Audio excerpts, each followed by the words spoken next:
What happens when you sideswipe a boat while driving your police car? It looks really cool. I kind of dig that. Let's see what we did on the other side. We got too much defilade there for it to scrape, but this is scraped here. Perfect pinstripes. So that's kind of cool. Now, let me put my keys in the correct pocket. Let's pop the hood here. So anyways, there's a paint. This is the other reason I don't want to put a supercharger on my hood, because my Gatling gun here actually is sitting on the hood. Well, I'm going to mount the Gatling gun on this firewall, and then this mount here is going to go over the air box. So I'm going to have this mount and this mount. So the Gatling gun's actually going to pop through the hood, if you can visualize that. So I'm not going to be lifting the weight of the Gatling gun on the hood. One of these here, which are actually, it sucks because these are my hand warmers. These are mufflers from this actual car that have been chopped up to make hood scoops. And another thing I like I said about function, these actually work. These actually take heat from the motor. They're cut out to let heat come through, and they're great for heating up hot dogs. So anyways, here's the power plant. Because what's nice about having a police car, as Elwood would say, is you got cop shocks, cop tires. It's got a cop plant. Unfortunately, it still has catalytic converters. Actually, I don't have cop tires anymore. I got ahead of myself. And this one, unlike the Blues Brothers car, the cigarette lighter works sometimes and then it doesn't work. But I don't even know where it's at because it doesn't have the cigarette lighter in anymore. I was lying. So anyways, these scoops, which are actually functional, are either going to be clearanced so that I can have the supercharger, or they're just going to go away and I'm going to use one of them as the supercharger top, which I think would look bitchin', or both. My supercharger is going to sit right here across the top of the motor, and I've already test fit it, and I do have videos, I just haven't uploaded them yet. If you look here, this is the alternator, and the alternator is dead center on top of the engine, which is actually a supercharger on most V8s isn't. The pulley isn't dead center, it's a little offset, because with a Roots type supercharger, it's got these things. It's got these things inside that do this and do that. So the thingy and the whatchamacallit and the doohickey, that's what's in a supercharger. So I'm gonna get another bracket like this, and I'm gonna take these bolts out. I'm gonna make a bracket that brings the alternator up, and I'm gonna make another bracket that comes up from the original mount here, which is for the water, the cooling, the thermostat mount and cooling housing, cooling system doohickey. We'll say that. It's silly. I work on cars. I don't know what the name of half the shit is. So the alternator is actually going to sit up here. So you can imagine it's going to go through the hood. This pulley is going to be up here. That wire is long enough to come up, and this wire is long enough to come up, because this is just mounted here. I can't pull it off now, but that's not an electronic mount. That's just to hold the wire. So all the wires will go up, and then I just buy a longer belt because I've got clearance from that idler that I was talking about. The longest stretch is from down here at the power steering. So I shouldn't hit anything. I might have to move this little bracket here, but this literally just holds a plug.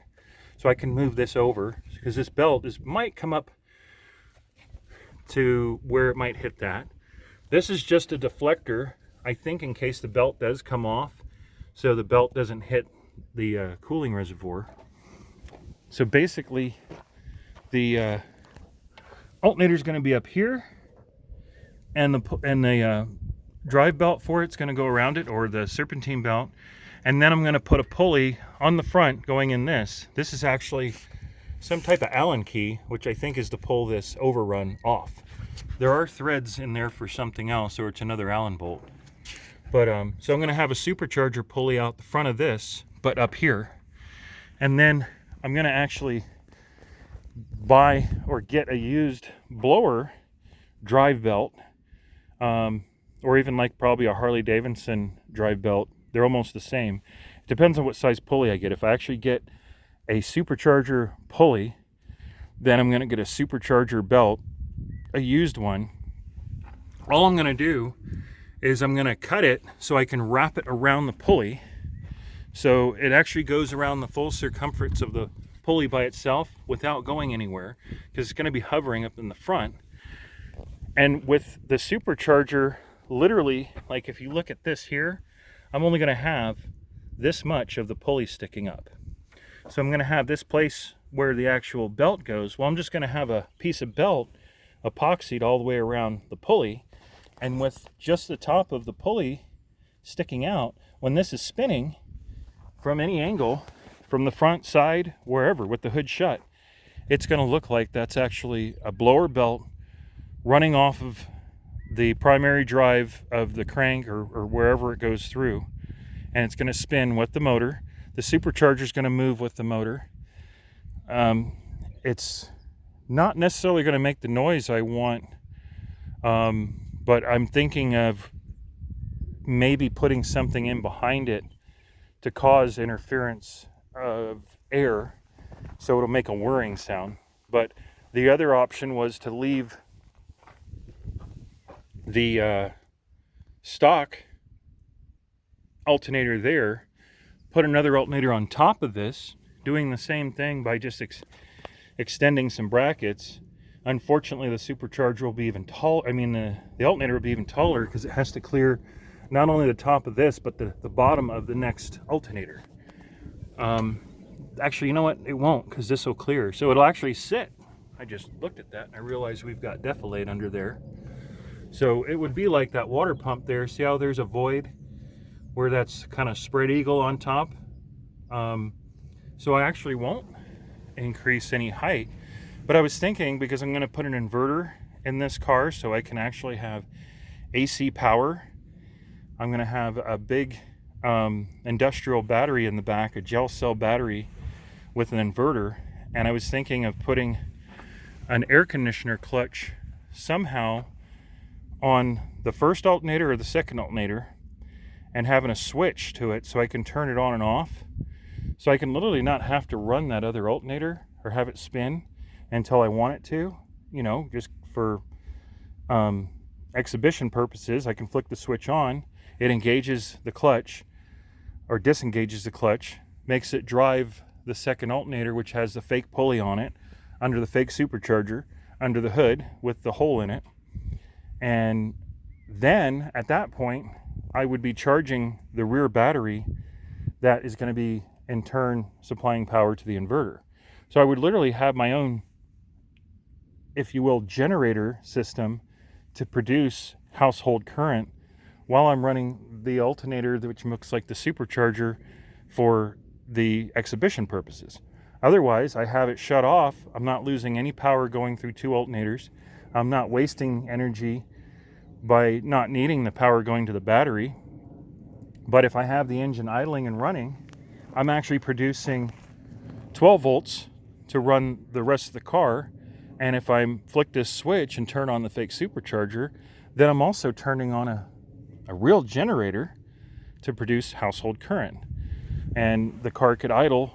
These cars are designed to idle endlessly anyways. So I would actually serve two purposes. I would have the aesthetics of having a fake supercharger that looks like a real supercharger, that's mounted on the engine, coming through the hood, moving and looking in every way, function as a supercharger.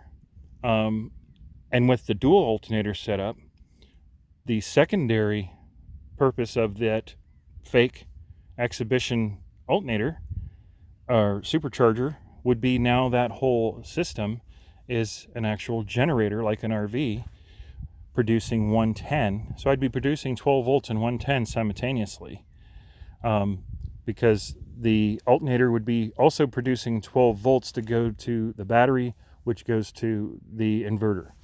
And I'm also going to have a solar panel.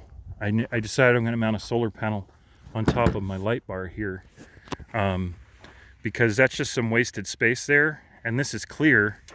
And and it you know, it doesn't look really cool.